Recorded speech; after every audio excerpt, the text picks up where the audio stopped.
Bismillahirrahmanirrahim. Assalamualaikum warahmatullahi wabarakatuh. Salam sejahtera untuk kita semua. Halo semuanya yang ada di seluruh Indonesia. Kembali lagi bersama saya Bu Fitri. Dan pada kesempatan kali ini saya akan membahas TO6 Nasional Fisika CG.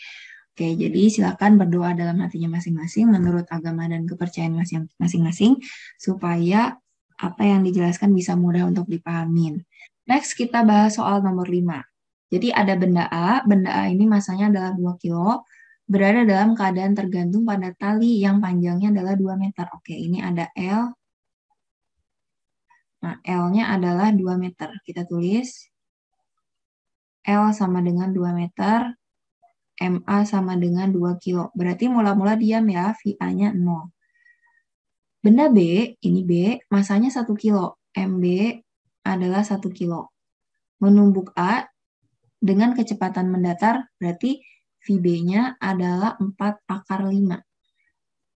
Kemudian, antara A dan B ini tumbukannya elastis dengan koefisien restitusinya 0,5 atau setengah. Yang ditanyakan adalah berapakah sudut simpangan tali maksimum. Theta berarti ya. Kenapa? Karena pada saat A ini ditumbuk sama B, maka A akan kayak gini kan. Nah, dia punya theta.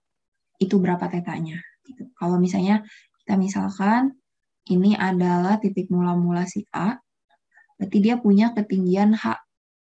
Nah, kalau ini adalah H, maka ini adalah L. Gitu. Terus L yang ini kalau saya proyeksikan menjadi ke sini, nah itu menjadi L cos theta ya, yang ini tuh adalah L cos theta. Berarti cara mencari H itu adalah L dikurang, jadi L yang ini nih yang warna hitam, yang ini hitam dikurangi yang merah, itu adalah H gitu ya. Berarti, tapi ini tinjauannya maksudnya tuh sama maksud saya. Nah, kita biar gak bingung, nah ini tinjauannya sama. Ini H ya.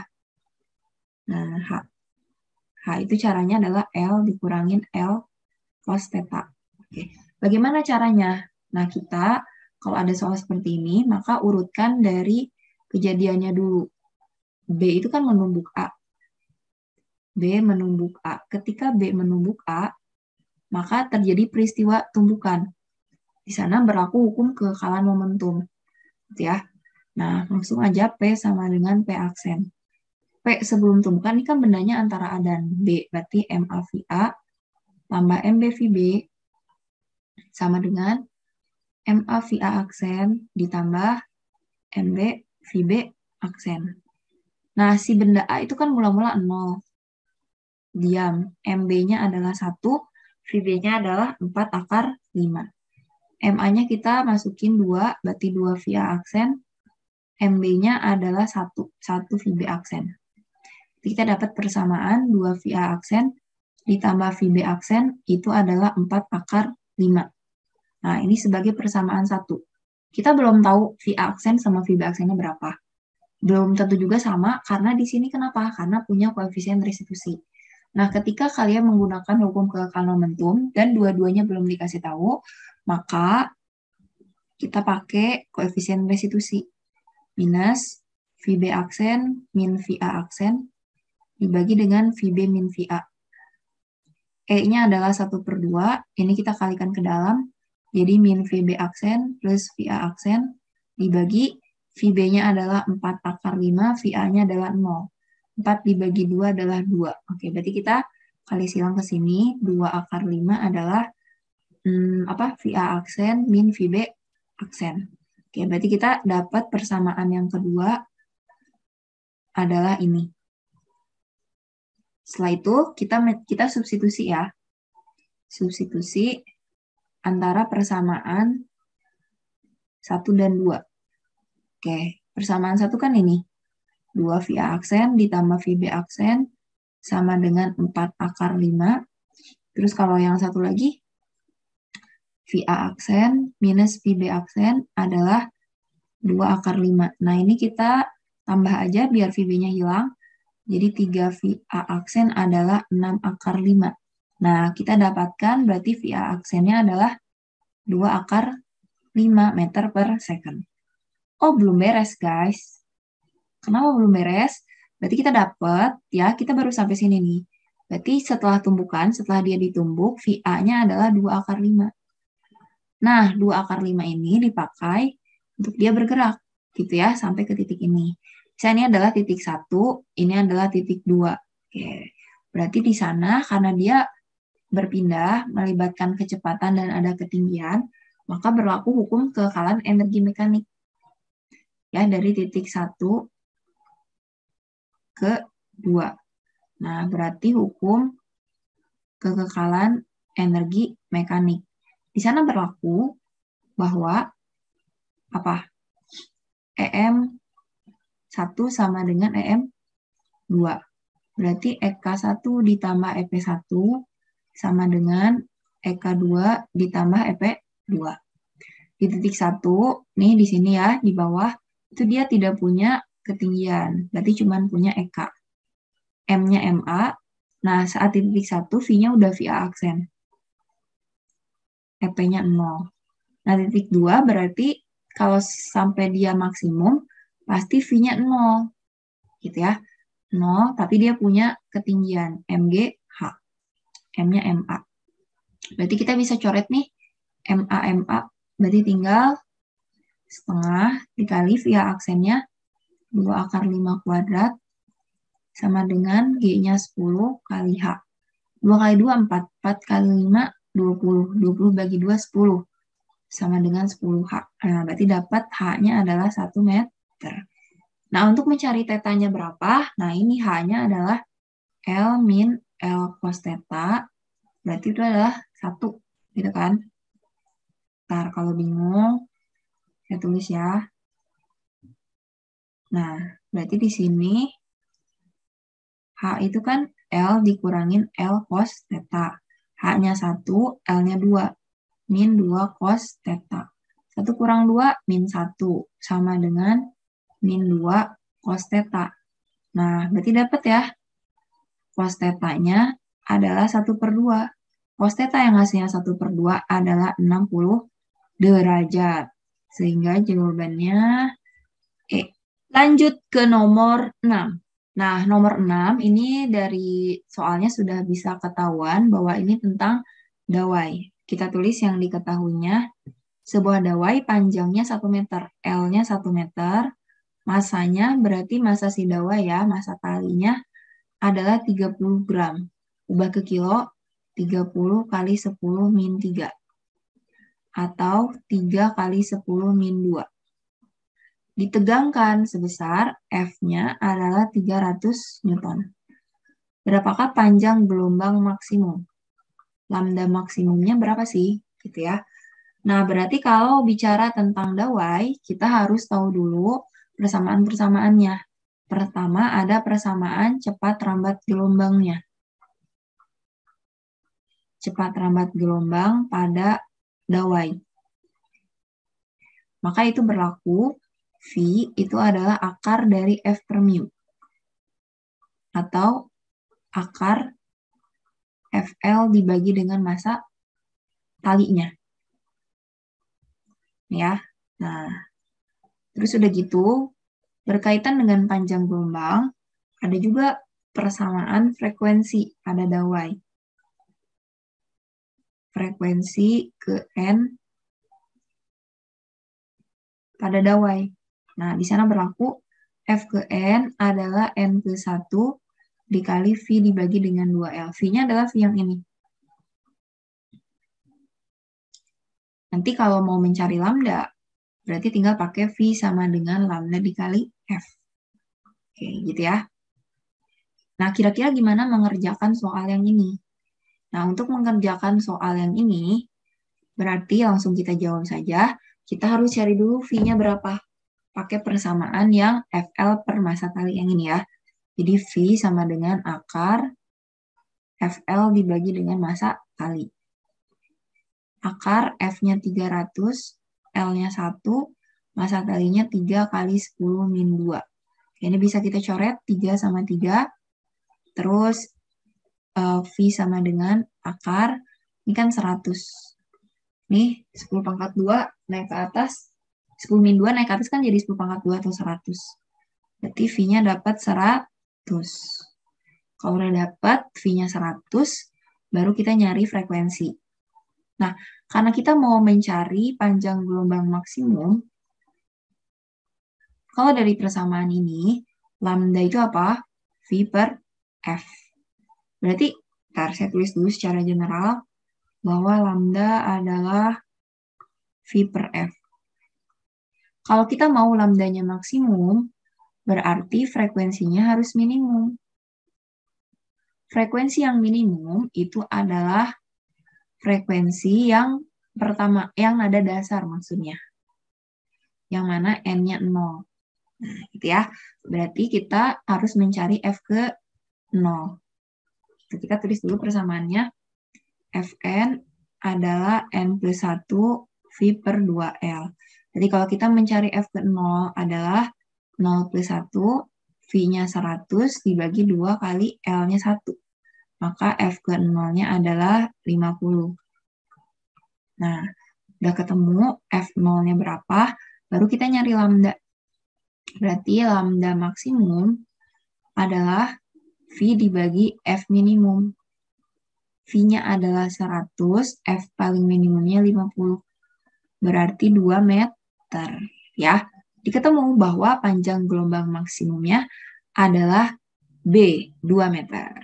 Next, kita bahas soal selanjutnya, itu adalah soal nomor 7. Oke, kita tulis lagi yang diketahui. Seorang anak berdiri di depan cermin cekung. Oke, jadi ada cermin cekung, gitu ya. Sini cerminnya. Nah, ingat di cermin cekung itu dia punya fokus dan dia punya jari-jari ya. Yang mana jari-jarinya adalah 2F. Sehingga bayangan yang terbentuk adalah terbalik dan 3 kali lebih besar dari dirinya. Berarti kalau begitu, perbesarannya adalah 3. Jika kelengkungan cermin itu adalah R 4,5 meter. Jadi kalau R-nya 4,5, berarti F-nya adalah 2,25 atau 9 per 4 meter. Yang ditanyakan, berapakah jarak anak ke cermin ya? Berarti kalau jarak anak ke cermin, berarti adalah apa? S-nya berapa? Oke. Nah, kita kan tahu ya, bahwa F-nya adalah 2,25, R-nya adalah 4,5.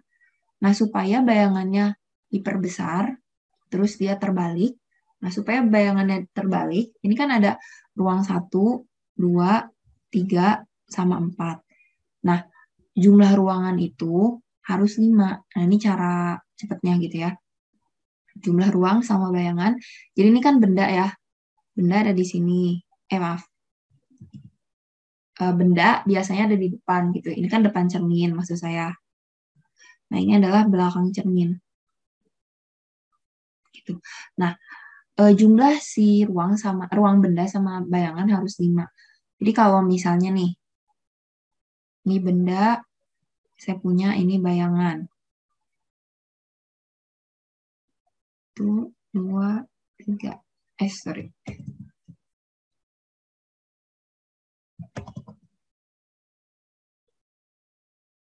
Misalnya, bendanya ada di ruang 1, 2, 3. Oke, kalau benda di ruang 1, bayangan pasti di ruang 4. Nah, ruang 4 itu di belakang. Belakang itu pasti Maya. Maya itu temennya Tegak. Oke, jadi ingat Maya itu temennya adalah Tegak. Kalau nyata, temennya adalah terbalik. Nah, terus ini diperbesar atau diperkecil? Dari 1 ke 4 tentu besar. Kalau di ruang 2, bayangannya di ruang 3. Nah, ruang 3 itu kan di depan. Kalau di depan itu nyata. Kalau nyata pasti terbalik. Dari 2 ke 3 besar, maka diperbesar. Kalau benda di ruang 3, bayangan di ruang 2. Nah, kalau di ruang 2, itu dia di depan. Berarti nyata, terbalik, gimana? Diperbesar. Diperkecil ya, dari 3 ke 2 itu kecil. Nah, kalau di sini kita lihat, kan bayangannya itu gimana? Lebih besar, berarti kan diperbesar. Terus terbalik. Berarti terbalik diperbesar, pasti benda itu di ruang 2. ruang 2 itu antara F dan R. Berarti mana di antara F dan R? Itu hanya yang D jawabannya. Nah, berarti ini tanpa menghitung, ya udah, berarti jawabannya D. Beres ya. Nah, cuman kita coba buktikan juga secara perhitungan. Gitu. Jadi, persamaan yang ada di cermin itu berlaku bahwa 1 per F sama dengan 1 per S ditambah 1 per S aksen. Rumus perbesaran adalah S aksen per S.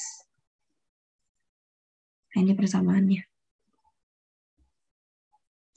Oke, karena kita mencari ini kan S dan ada M-nya, maka kita cari dari M. Maka M itu kan S aksen per S. Pakai tanda mutlak. M-nya 3 sama dengan S aksen per S. Berarti S aksennya 3 kali S. Terus kita gunakan 1 per F adalah 1 per S ditambah 1 per S aksen. Berarti kalau kita nyari 1 per S, berarti 1 per F dikurang 1 per S aksen ya. Nah, F-nya adalah 9 per 4. Kok sama dengan 1 per S aksennya kita masukkan 3S. Nah, ini 1 dibagi 9 per 4 adalah 4 per 9. Terus, ini min 1 per 3S kita pindah ruas, jadi 1 per 3S. Terus kita samakan penyebutnya. 3S dibagi 3S 1. 3S dibagi S 3. Sama dengan 4 per 9. Nah, 1 tambah 3, 4 kan? Coret 4-nya. Jadi 3S sama dengan 9. Berarti S-nya adalah 3 meter. Udah ketemu. Berarti kalau begitu, terbukti dia adalah yang D jawabannya. Gitu ya. Oke, sekarang kita bahas soal nomor 8. Tinjau suatu benda yang memiliki massa jenis ρ 0. Oke, kita tulis, ditanyakan lagi ya. Diketahui ρ benda adalah ρ 0.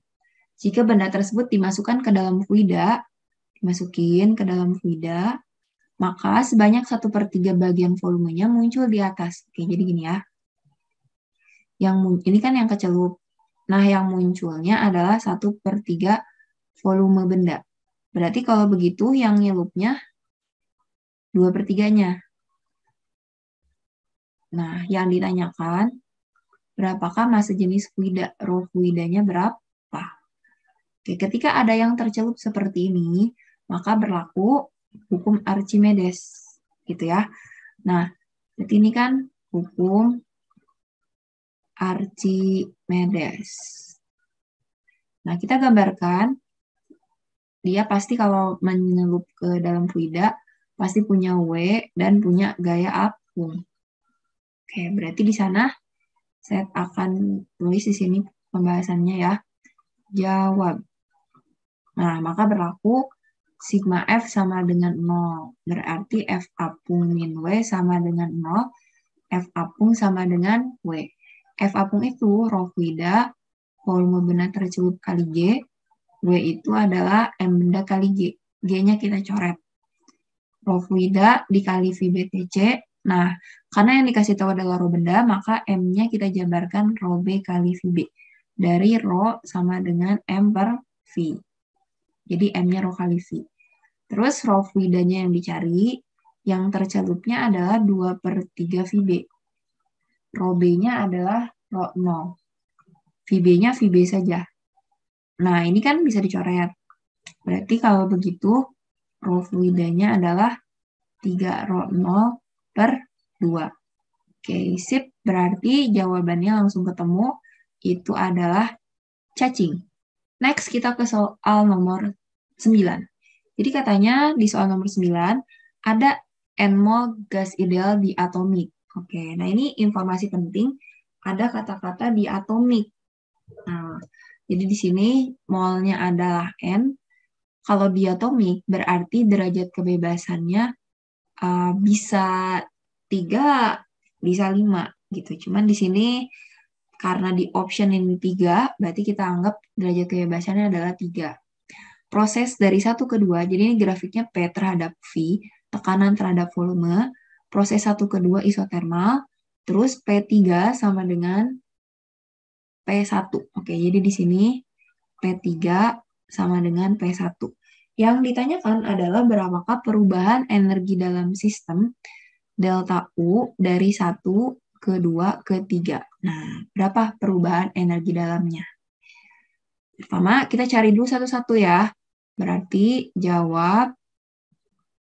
Nah, kita cari dulu delta U dari 1 ke 2. Delta U 1, 2. Karena prosesnya isotermal, kalau isotermal, maka delta U-nya 0, proses 1 ke 2. Karena suhunya tetap. Jadi kita tinggal menghitung delta U dari 2 ke 3. Pakai persamaan F per 2. Nah, kan persamaannya ada 3 tuh. Ada F per 2, NK delta T, terus ada F per 2 delta PV. Nah, kira-kira pakai persamaan yang mana? Meskipun ada N-nya, tapi di sini tidak ada N di option. Pakainya PV, berarti kita pakai yang ini. Nah, otomatis kalau persamaan delta U adalah ini, berarti tidak mungkin jawabannya adalah D dan E. Ya, tidak mungkin. Ya, berarti kalau begitu kita pakai delta U23 adalah F per 2 delta PV. F-nya adalah 3. Nah, kita lihat dari 2 ke 3, itu yang sama apanya? Yang sama adalah V-nya. Berarti kita pakainya V delta P. Jadi kalau gitu, V-nya V2 kan? Jadi 3 per 2, V2. Delta P-nya berarti akhir kurang awal. Akhirnya adalah P3, awalnya adalah P2. Karena P3-nya sama dengan P1, maka P3-nya ganti jadi P1. Nah, ketemu. Jadi jawabannya adalah C.